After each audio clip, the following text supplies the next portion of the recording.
Assalamualaikum warahmatullahi wabarakatuh. Selamat pagi anak-anak yang cantik-cantik dan ganteng-ganteng. Masih semangat ya belajar hari ini ya? Sebelum kita mulai pembelajaran, coba ketua kelas mimpin doa terlebih dahulu agar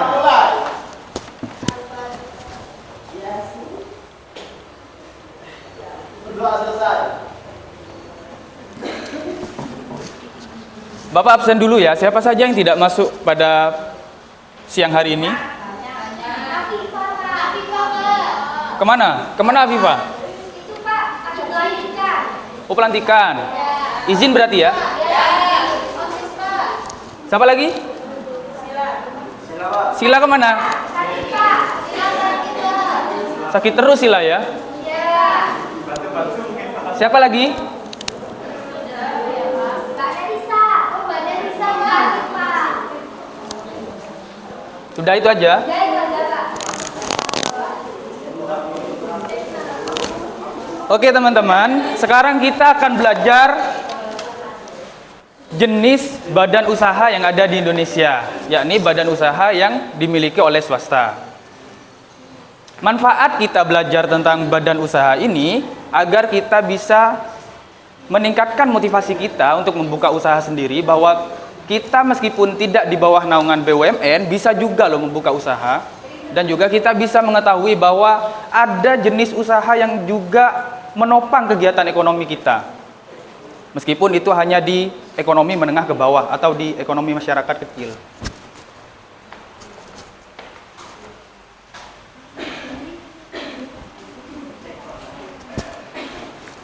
Bapak tanya dulu, nanti takutnya anak-anak masih belum paham. Ada berapa sih jenis badan usaha yang ada di Indonesia? Menurut yang kalian ketahui? Ada yang bisa jawab? Atau Bapak langsung tunjuk? Oke, terima kasih. Silahkan Arum. Itu setahu saya itu ada dua. Yang pertama itu BUMN, yang kedua itu BUMS. Ada dua, ada Ya. BUMN dan BUMS. Di mana? Pinter, terima Iya, kasih. iya. Tepuk tangan. Tepuk tangan untuk Arum.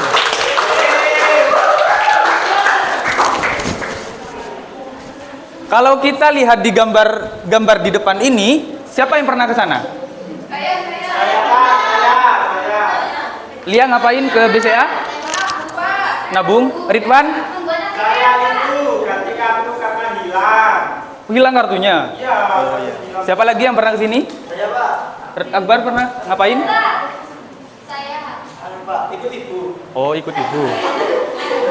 Oke. Berarti rata-rata sudah pernah ke BCA ya? Kalau Bapak tanya gini, BCA ini termasuk BUMN atau BUMS? BUMS ya? Kenapa BUMS? Siapa yang bisa jawab? Satu-satu angkat tangan. Oke. Silahkan Rima. Baik, karena tidak dinaungi oleh pemerintah, Pak. Maksudnya kayak bukan milik pemerintah, bukan BUMN. Jadi BUMN. Tidak ada embel-embel BUMN berarti ya? Iya, Oke. betul. Siapa lagi yang punya pendapat lain selain dari pendapat Rima? Ada? Mas Jun silakan. Karena mungkin itu Pak, sahamnya itu milik individu dan perusahaan individu juga. Berarti dimiliki oleh perorangan, Ya, individu. perorangan. Benar, terima kasih. Tepuk tangan untuk Rima dan Mas Jun.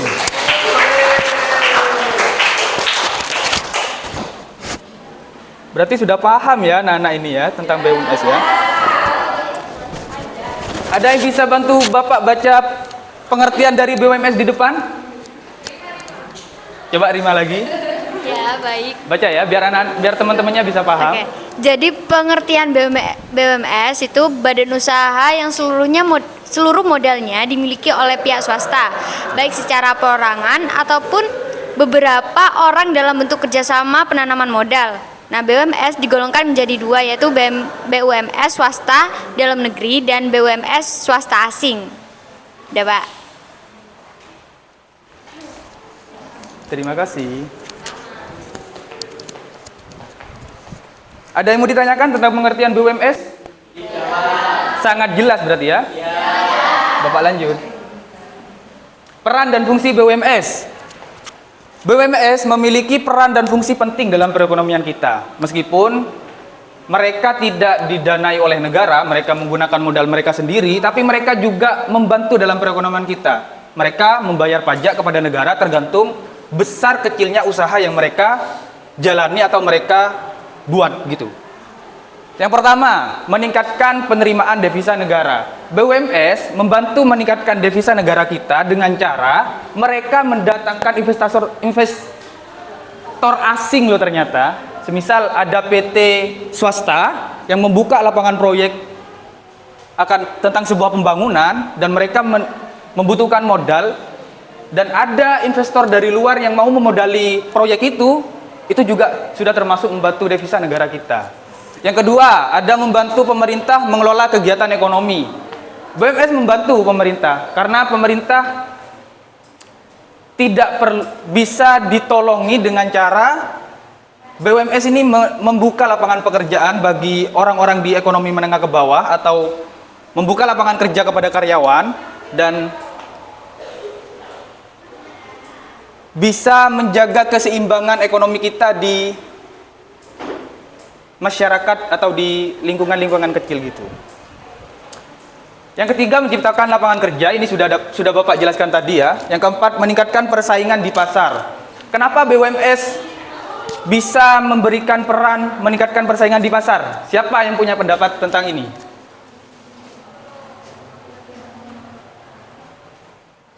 Ada yang bisa berpendapat? Kenapa BUMS memberikan peran meningkatkan persaingan di pasar, baik di internasional maupun di nasional? Nanti Bapak kasih hadiah yang bisa menjawab ini.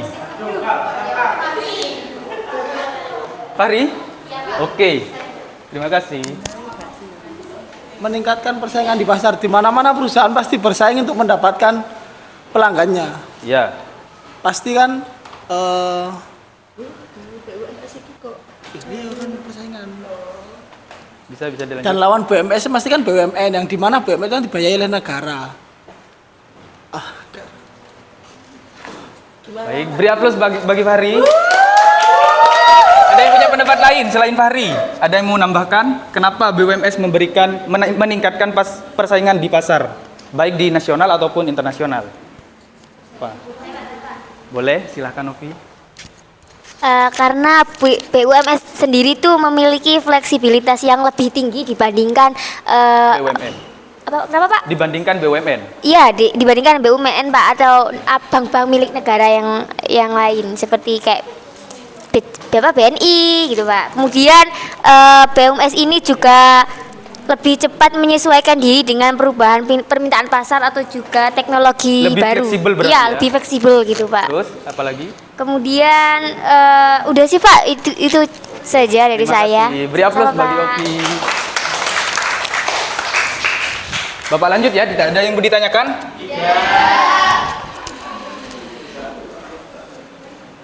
Jenis-jenis BUMS. Pasti kalian sudah pada tahu bahwa di BUMS itu ada perseorangan, ada CV, ada firma, dan ada PT. Apa sih yang membedakan dari 4 jenis BUMS ini? Ada yang bisa jawab? Boleh? Ya, tidak apa-apa. Yang Baik. membedakan dari keempat ini apa? Jadi saya akan menjelaskan dua saja Pak, yang badan usaha perseorangan sama badan usaha firma. Nah kalau badan usaha perseorangan tuh berarti didirikan oleh orang atau satu saja perseorangan, sedangkan badan usaha firma ini dari beberapa orang, jadi bentuk kelompok gitu Pak. Oke. Beri aplaus bagi Benar, badan usaha perseorangan adalah sebuah usaha yang modalnya dari dia sendiri dan dikelola oleh dirinya sendiri. Jadi tidak ada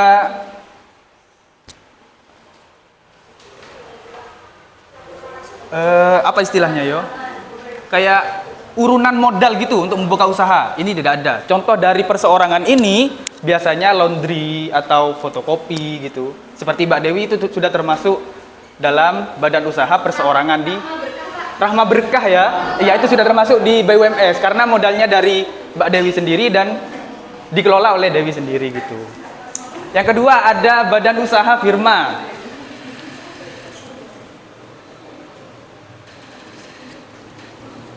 Bisa bantu baca, Iren? Apa Badan Usaha Firma? Badan usaha firma adalah Lebih nyaring biar teman-temannya kedengaran. persekutuan dua orang atau lebih untuk mendirikan dan menjalankan suatu perusahaan di bawah nama bersama. Dan masing-masing sekutu atau anggota memiliki tanggung jawab yang sama terhadap perusahaan tersebut. Oke, siapa di sini yang bisa ngasih contoh usaha firma di Indonesia? Apa?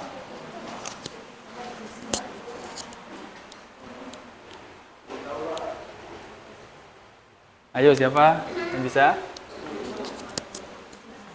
Tidak ada ya? Oke, contoh usaha firma di Indonesia itu adalah Telkom itu loh teman-teman. Mereka kan membuka jasa ke masyarakat tentang sinyal atau jaringan sinyal. Itu sudah termasuk ke contoh usaha firma yang ada di Indonesia. Karena mereka berbentuk persekutuan, 2 orang atau lebih, dan menjalankan suatu perusahaan di bawah nama bersama. Itu tidak dari 1 orang modalnya gitu. Selanjutnya ada CV. Coba Farda bacakan apa pengertian dari CV. CV adalah persekutuan 2 orang atau lebih untuk mendirikan usaha di mana satu atau beberapa orang sebagai sekutu yang hanya menyerahkan modal dan sekutu lainnya menjalankan perusahaannya. Bisa pakai kalimat sendiri, apa itu dari CV? Gimana simpelnya gitu? Sederhananya? Jadi menurut saya CV itu modalnya itu dari satu orang dan persekutuan, terus yang sekutu yang menjalankan perusahaannya, yang satu hanya memberikan modal, Pak. Oh, berarti satu menanamkan modal, satu yang menjalankan usahanya. Iya. Beri aplaus buat Farda. Benar. Contoh CV yang ada di Indonesia itu biasa Bapak contohkan di satu bidang saja ya. Ini ada banyak bidang. Yang pertama, yang salah satunya adalah di bidang jasa. CV yang ada di Indonesia itu biasanya usaha-usaha yang membuka jasa balik nama BPKB gitu loh teman-teman. Itu biasanya berbentuk CV, BPKB, plat nomor, STNK gitu. Itu biasanya berbentuk CV gitu. Iya gitu. Oh, Samsat tidak, itu sudah di pemerintah kalau Samsat. Ada kok jasa-jasa yang seperti kios-kios gitu loh, yang membuat balik nama, buat plat nomor gitu. Ya itu. Paham kan ya? Oke, Bapak lanjutkan. Selanjutnya ada perseorangan atau terbatas. Anjani bisa dibaca? Jadi, perseroan terbatas itu adalah suatu bentuk badan usaha berbadan hukum di mana modalnya terdiri dari saham-saham yang pemiliknya memiliki bagian sebanyak saham yang dimilikinya. Saham-saham yang menjadi modal pendirian perseroan terbatas dapat diperjualbelikan, sehingga perubahan kepemilikan perusahaan dapat dilakukan tanpa perlu melakukan pembubaran perusahaan.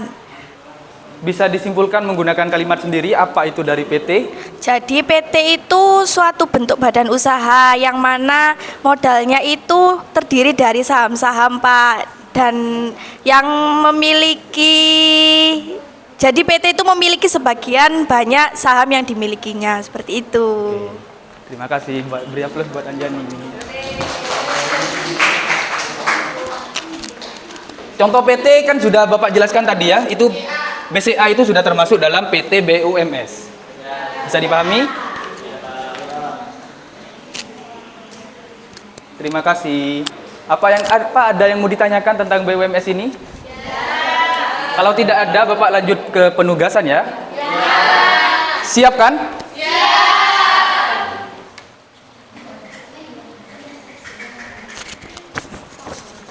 Satu kelompok terdiri dari 4 orang. Arum. Ini gabung, Shirley gabung ke sini ya. Tadi kemana yang di sana itu? Dadah. 4 orang. Belakang.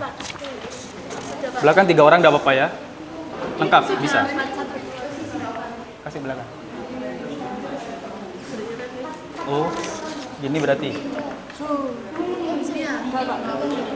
Terus siapa lagi? Ini belum. Ada yang belum kebagian? Sudah. Petunjuknya, silahkan kalian lihat gambar 3 ini.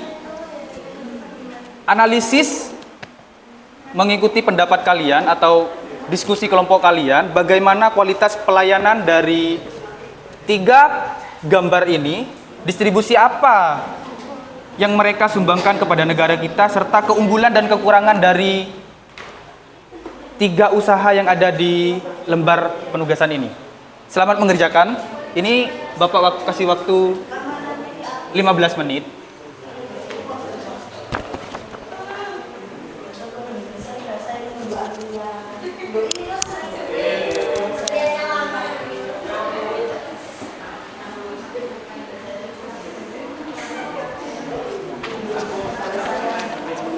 Tidak gue.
Pada yang kesulitan, gampang kan ya?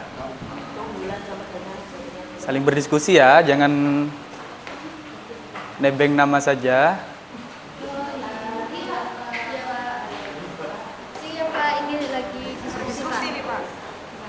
Bagus. Yang belakang gimana? Kok hening? Aman? Aman, tadi bahas DJ apa?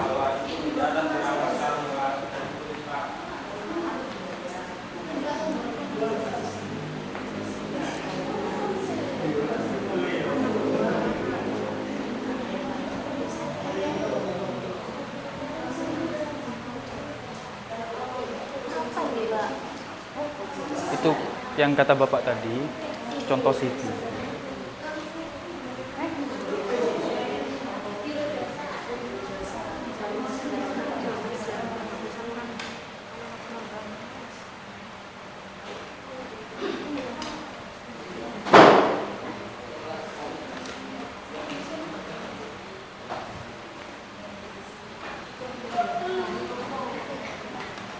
Kalau susah bisa dibelokin aja kursinya. Bisa, bisa.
Waktunya kurang 7 menit ya teman-teman.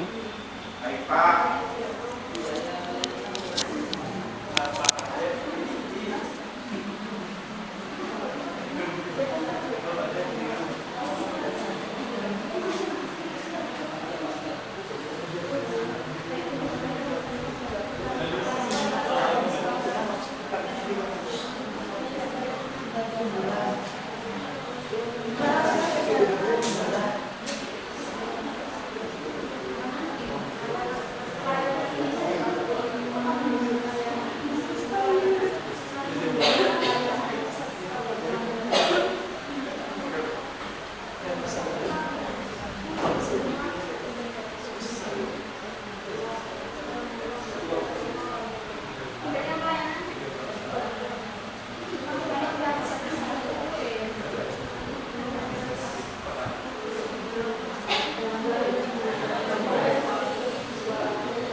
Ada kelompok yang sudah selesai?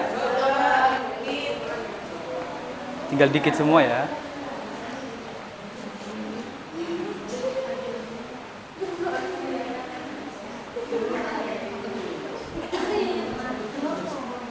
Wih, kok banyak?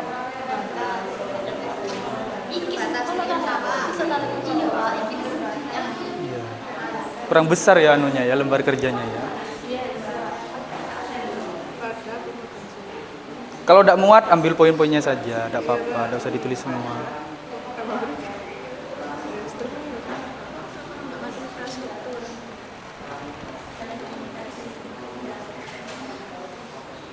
Sudah ya? Keren.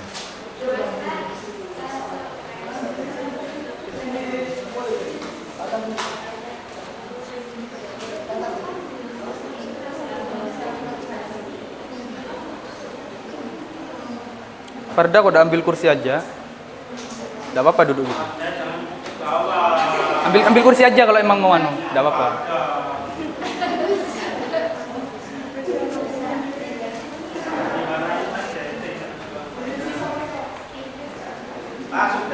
Sudah? Simpan dulu ya, ada yang belum?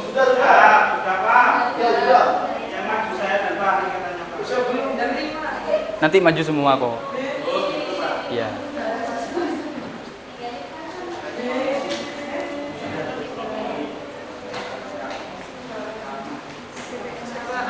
Sudah? Gimana kelompokmu ini? Siapa aja? Nanti Pak terakhir. Iya, bagus.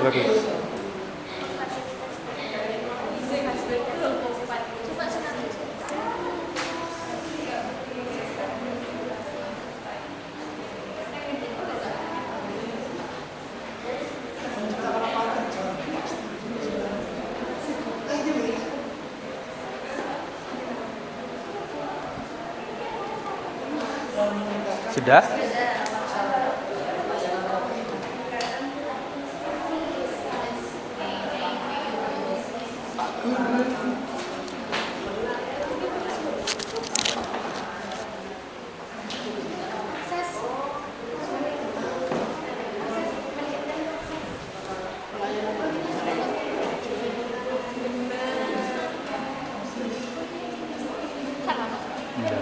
Enggak ada yang salah di analisis ini.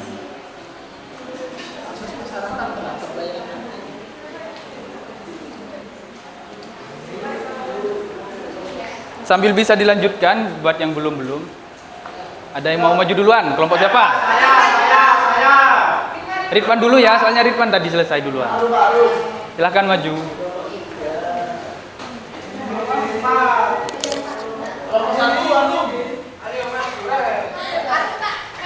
Maju semua ya, maju semua.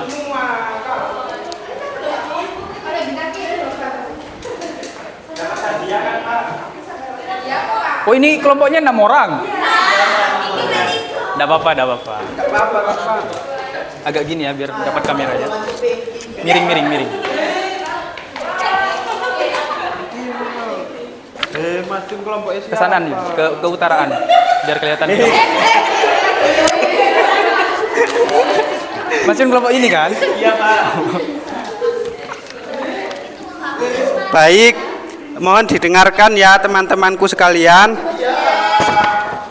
Ini kami dari kelompok 4, dari tugasnya saya sendiri Muhammad Ridwan, Mas Junandianto, Lalia Malia Putri, saya Risma Yanti.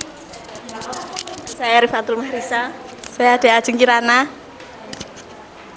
ini langsung dibacakan ketiga-tiganya apa gimana Pak? Satu-satu dulu. Satu-satu. Ya, dari satu gambar. Baik, satu dari gambar nomor 1 itu tablet. jenis BUMS itu ada Bank Sentral Asia.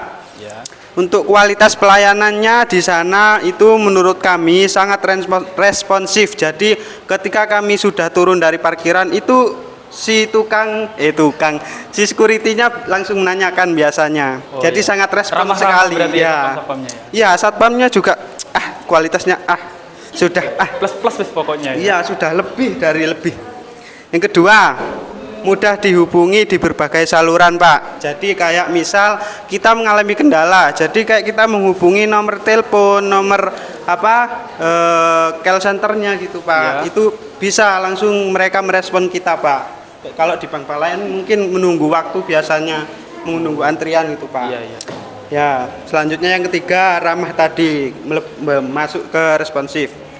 Terus yang distribusi terhadap negara BCA yaitu seperti bank-bank lainnya, yaitu ada penyaluran kredit, pelayanan transaksi keuangan, dan juga pengembangan UKM. Dan keunggulan dan kelemahannya dari jenis BUMS BCA ini adalah yang pertama, bank sentral terbesar di Indonesia dan layanannya yang lengkap. Setelah itu pastinya ada kelemahannya juga, yaitu memerlukan biaya lebih. Jadi kayak potongannya itu agak berbeda dengan bank yang lainnya. Oh, berarti fee di BCA ini lebih besar berarti ya? Iya Pak. Berapa di BCA kalau tiap bulannya? dari saya itu yang BCA apa ya punya saya itu lupa Pak. Pokoknya itu potongannya setiap bulan 10.000 punya saya. Lebih besar ya dari bank? Iya, kalau bank lain kan kayak 5.000, 6.000 gitu. Oke, bisa dilanjut? Ya. Terus waktunya terus gangguan teknis gangguan teknisnya Pak. Soalnya pada tahun 2024 bulan November 2023 bulan November itu pernah mengalami kejadian gangguan sistem Pak gitu. Selama 6 jam ya. Selama 2023 bulan November. Oh iya. Terus yang nomor 2 itu jenis BUMS-nya itu ada Telkom Indonesia. Kualitas pelayannya itu adalah memiliki jaringan yang sangat luas. Kemudian yang kedua, kecepatan internetnya juga sangat cepat sekali. Terus yang ketiga, menawarkan berbagai paket layanan dengan harga yang kompetitif. Terus untuk distribusi terhadap negaranya, itu yang pertama memiliki kehadiran yang signifikan di negara-negara Asia. Dan selanjutnya mendukung kegiatan internasional dan kerjasama teknologi. Ya sangat mendukung ya sekarang ya. Ya sangat mendukung sekali. Serba digitalisasi. Ya betul. Terus untuk keunggulannya itu adalah cakupan jaringannya sangat luas. Mungkin di Indonesia sudah ada jaringan Telkom seperti itu. Kemudian yang kedua, reputasi dan brandnya itu juga sangat kuat karena dari adanya Telkom kalau nggak salah jaringan pertama yang ada di Indonesia kan. Iya. Itu namanya sudah Indosat ya. Besar namanya. Kemudian yang ketiga yaitu layanan terintegrasi. Terus untuk kelemahannya itu adalah ketergantungan pada infrastruktur fisik. Dan selanjutnya yaitu kualitas pelayanan pelanggannya itu sering mendapat keluhan. Jadi banyak sekali pelanggan-pelanggan IndiHome mungkin atau Telkomsel, Telkom Indonesia itu banyak sekali kayak trouble kadangnya seperti itu. Itu adalah kayak kelemahan dari Telkom Indonesia. Jam-kot gitu ya? Iya, sering Itu Pak. kelemahannya? Iya Pak. Next. Bisa dilanjut? Untuk yang selanjutnya,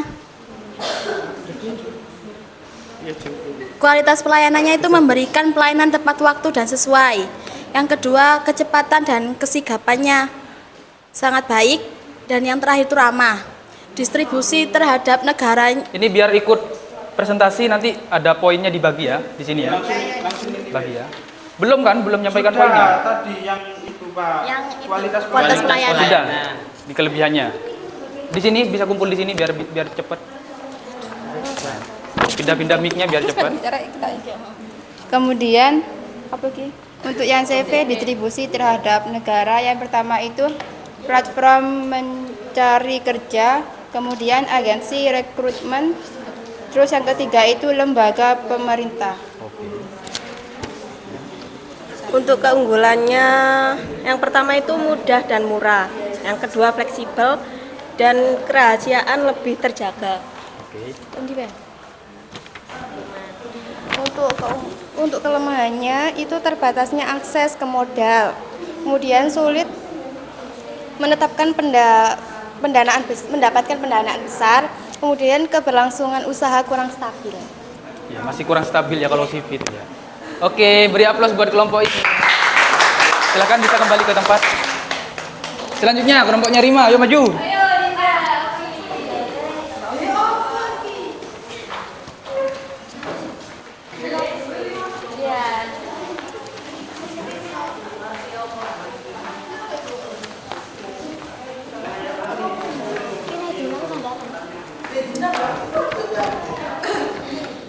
Baik, kami dari kelompok 4. Nah, jadi kami akan Mempresentasikan terkait diskusi kami. Yang pertama terkait jenis UMS yang pertama, menurut kelompok kami dalam kualitas pelayanannya, di sini pelayanan pelayanan terhadap nasabahnya sangat ramah. Sama ya kayak punya Iya, Pak. Kemudian apa ini? itu digital banking, jadi mempunyai kualitas pelayanan yang berbasis Digital gitu, Pak. Kemudian ada inovasi produk seperti e-wallet.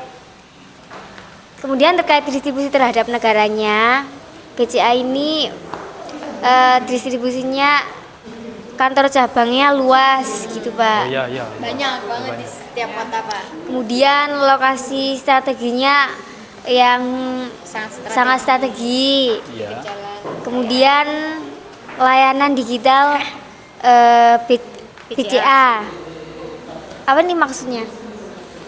Nah, jadi dari layanan BCA itu kan ada beberapa banyak fitur-fitur. Akhirnya itu kayak bisa berdistribusi lah untuk negara dalam hal plan yang lebih mudah untuk masyarakat. Mobile bankingnya itu ya. Iya, Pak. Ya, betul.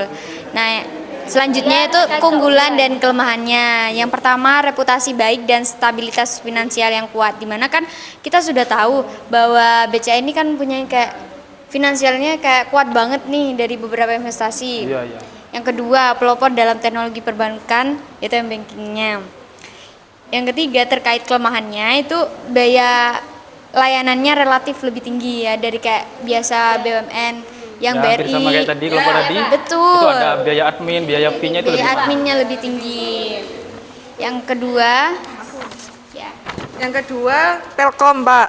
Di sini kualitas pelayanannya jaringannya luas. Iya. Terus pelayanannya juga cepat. Terus menyediakan saluran pelanggan atau call center. Iya. ya betul.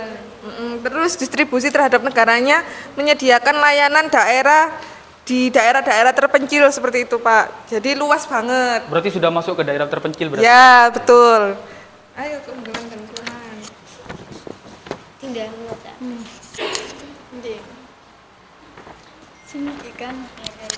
Keunggulan dan kelemahan dari Telkom, jangkauan pasar luas. Yang kedua, berbagai layanan internet, TV, kabel. Terus kenapa maksudnya? Oke, yang ketiga itu Ini kelemahannya. relatif mahal kelemahannya. Iya, kelemahannya jadi kayak relatif mahal. relatif mahal. Bisa dilanjut. Kemudian terkait BUMS jenis BUMS yang ketiga, kantor CV ya Pak ini. Iya itu. Usaha CV. Iya CV. Kualitas pelayanannya di sini responsif dan ramah. Jadi dari setiap apa namanya? Iya, Kantornya itu kayak memiliki apa ya Pak? Kayak responsif juga ramah. terhadap pelanggan. Apa kalian pernah ke usaha CV itu? Jadi kami Melihat dari beberapa orang yang sudah ke sana Yang gitu, sudah Pak. pernah ke sana gitu. Iya. Ya? Ternyata di sana ramah-ramah juga. Iya. Seperti apa jasa pengiriman? Jasa. Iya, jasa. Pokok di sana yang Iya. bekerja di bidang jasa gitu. Betul banget, Bapak. Yang kedua, timnya terlatih dan juga profesional dalam hal jasa maupun yang lainnya. Yes. Distribusi terhadap negaranya, yang pertama jaringan distribusi yang sangat luas. Yang kedua, infrastruktur yang memadai atau penyebaran produk yang sangat mudah. Akhirnya itu menjadi salah satunya distribusi terhadap negara. Untuk keunggulan dan kelemahannya, jadi keunggulannya harga yang kompetitif, jadi kayak jangkauan harga yang kompetitif dengan jasa-jasa yang lain. Kedua, jasa yang inovatif sesuai dengan kebutuhan masyarakat. Iya. Untuk kelemahannya memiliki keterbatasan dalam modal, jadi tidak. Iya, karena hanya ada 2 orang atau kelompok kecil gitu Ya, ya. betul Kak. Pak. Oke, beri aplaus buat Terima kelompoknya kasih. Rima dan teman-teman.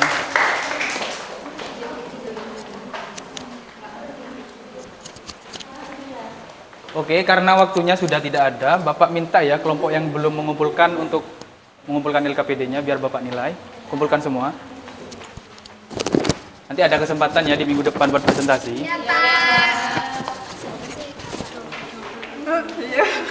Tidak dibawa pulang kan?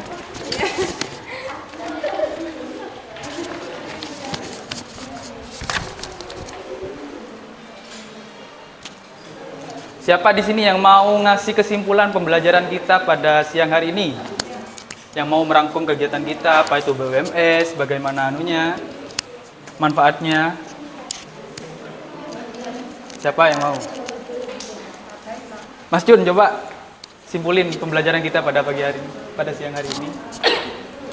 Baik Pak, menurut saya kesimpulan pembelajaran kali ini itu bahwasanya ternyata BUMS itu sangat banyak sekali kan jenis-jenisnya, mulai dari perseorangan, kemudian CV, kemudian ada PT, ada firma juga. Dan tadi pun saat LKPD itu ternyata banyak sekali kualitas pelayannya itu seperti apa, mulai dari BCA tadi ya, kemudian ada Telkom, ternyata banyak sekali. Kemudian juga distribusinya ke negara itu apa dengan adanya BUMS itu. Terus juga sama keunggulan dan kelemahan dari masing-masing jenis-jenis BUMN yang sudah dikerjakan tadi. Mungkin itu saja sih Pak kesimpulannya. Beri aplaus teman-teman.